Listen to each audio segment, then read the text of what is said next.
En 1955, une petite fille malgache est diagnostiquée avec une leucémie. Ses parents, comme des millions d'Africains avant eux, se tournent vers ce que la terre leur offre. Une plante aux fleurs roses, modeste, presque banale. Quelques années plus tard, 2 chercheurs canadiens isolent dans cette même plante 2 molécules, la vincristine et la vinblastine. Ces 2 molécules deviennent la base de chimiothérapie qui sauve aujourd'hui des millions de vies dans le monde entier. Vous venez d'entendre l'histoire de la pervenche de Madagascar. Et vous venez aussi d'entendre pourquoi on ne vous l'a jamais raconté. Je suis pharmacienne et aujourd'hui, je vais vous expliquer avec précision, avec des sources sans romantisme, comment et pourquoi des savoirs médicaux millénaires ont été effacés.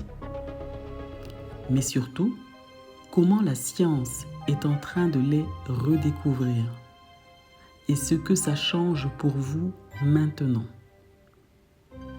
Restez jusqu'à la fin de cette vidéo parce que je vais vous parler d'une plante que beaucoup d'entre vous consomment peut-être chaque semaine et dont les effets sur le foie et la glycémie sont aujourd'hui confirmés par des études cliniques sérieuses.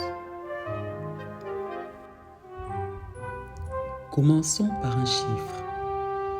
Selon l'OMS, Organisation mondiale de la santé, 80% de la population africaine a recours à la médecine traditionnelle pour ses soins de santé primaires. 80%. Ce n'est pas un chiffre marginal. Ce n'est pas une pratique folklorique. C'est le système de santé principal de plus d'1 milliard de personnes. Et pourtant, pendant des décennies, ce savoir a été systématiquement disqualifié. Pas parce qu'il était inefficace, mais parce qu'il n'entrait pas dans les cases d'un système de validation né en Europe, pensé pour l'Europe, financé par des laboratoires européens et américains. Revenons à la pervenche de Madagascar, Catharanthus roseus.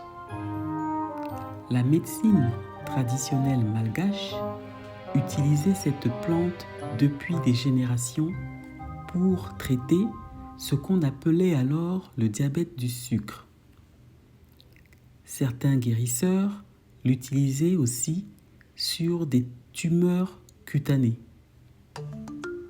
En 1958, les chercheurs canadiens Robert Noble et Charles Beer isolent 2 alcaloïdes dans ces feuilles, la vincristine et la vinblastine. Ces 2 molécules deviennent des médicaments anticancéreux majeurs, toujours utilisés aujourd'hui dans les protocoles de traitement des leucémies et des lymphomes. Le chiffre d'affaires généré par ces médicaments se compte en centaines de millions de dollars par an. La part reversée à Madagascar pour ce savoir traditionnel, 0. Ce phénomène a un nom, la biopiraterie. Et la pervenche de Madagascar n'est pas un cas isolé. Premier exemple, l'Artemisia annua. Cette plante est utilisée en Afrique de l'Est et en Chine depuis plus de 2000 ans pour traiter les fièvres. En 1972, la chercheuse chinoise Tu Youyou en isole le principe actif, l'artémisinine. Aujourd'hui, l'artémisinine est le traitement de référence mondial contre le paludisme, recommandé par l'OMS. Tu Youyou a reçu le prix Nobel de médecine en 2015, en partie grâce à des savoirs traditionnels documentés dans un manuscrit médical chinois du IVe siècle. Retenez ce nom, Tu Youyou. Elle prouve que la médecine traditionnelle et la rigueur scientifique peuvent et doivent travailler ensemble. Deuxième exemple, le Odia gordoni. Les San, peuple autochtone d'Afrique du Sud et de Namibie, mâchaient cette plante succulente depuis des millénaires pour couper la faim lors des longues chasses dans le désert du Kalahari. Dans les années 1990, le CSIR,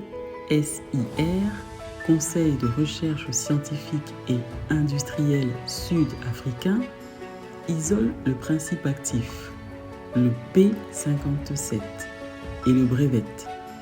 Il est ensuite cédé à Unilever pour 21 millions de $. Cette fois, les 100 ont obtenu un accord de partage des bénéfices après un long combat juridique. C'est rare, c'est pour ça que c'est notable. Troisième exemple, plus récent, la Sutherlandia frutescens, appelée cancer bouche en Afrique du Sud, utilisée depuis des siècles par des guérisseurs Khoikhoi et Zoulous pour traiter des inflammations sévères et renforcer l'immunité. Des études publiées dans le Journal of Ethnopharmacology entre 2002 et 2010 ont identifié plusieurs mécanismes d'action immunomodulateurs, notamment une activité sur les cytokines inflammatoires. Des essais cliniques ont actuellement été déroulés pour évaluer son potentiel dans l'accompagnement des patients VIH. Pourquoi ces savoirs ont-ils été effacés ?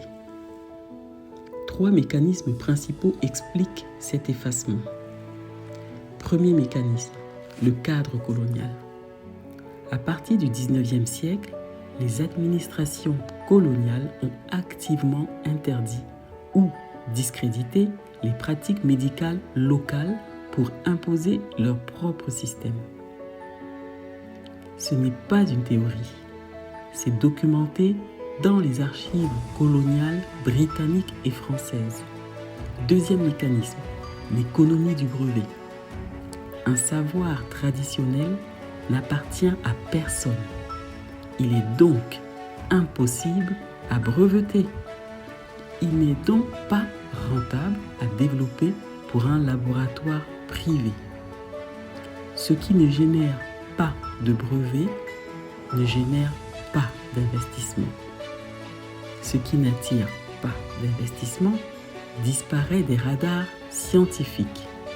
Troisième mécanisme, le biais de publication.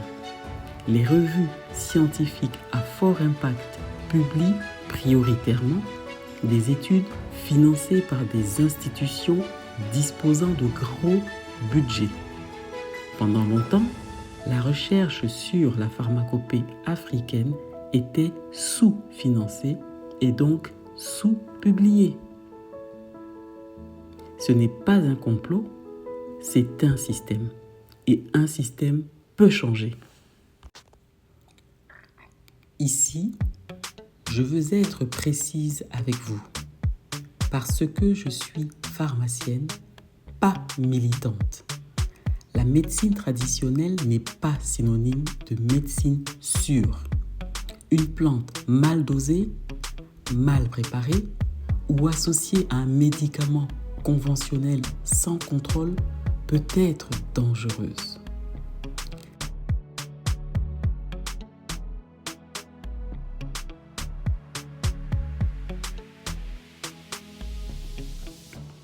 Des signaux positifs existent.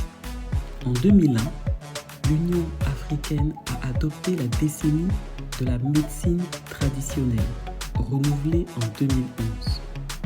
L'objectif, intégrer la pharmacopée africaine dans les systèmes de santé nationaux. L'Université de Lagos, l'Université de Dar es Salaam, l'Université Cheikh Anta Diop de Dakar, toutes intègrent aujourd'hui des modules de pharmacognosie africaine dans leur cursus de pharmacologie.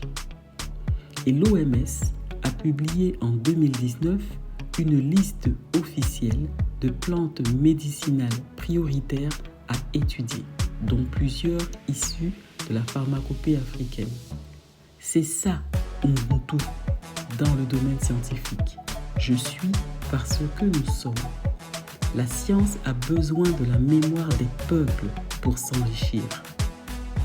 Et la mémoire des peuples a besoin de la rigueur scientifique pour être préservée, validée et rendue accessible à tous en toute sécurité. Vous vous souvenez de la plante dont je vous ai parlé en introduction? Celle que beaucoup d'entre vous consomment peut-être le matin en tisane sans savoir exactement pourquoi elle fait du bien. C'est le quinqueliba, Combretum micranthum, utilisé depuis des siècles en Afrique de l'Ouest, au Sénégal, au Mali, en Guinée, comme draineur hépatique et régulateur de la glycémie. Aujourd'hui, des études pharmacologiques publiées dans Phytotherapy Research et le Journal of Ethnopharmacology confirment ces effets. Activité hypoglycémiante mesurée in vivo et in vitro, effets antioxydants documentés sur les cellules hépatiques. Ce n'est pas de la tradition, c'est de la science. C'est la même chose, enfin réunie. J'analyse cette plante en détail, mécanisme d'action, dosage étudié, précautions d'emploi dans la prochaine vidéo. Si ce type de contenu vous parle, science, plantes médicinales et mémoire africaine, abonnez-vous, on ne fait qu'effleurer le sujet. Et dites-moi en commentaire quelle plante de votre région aimeriez-vous que j'analyse en priorité. C'était Ubuntu Santé, à très bientôt.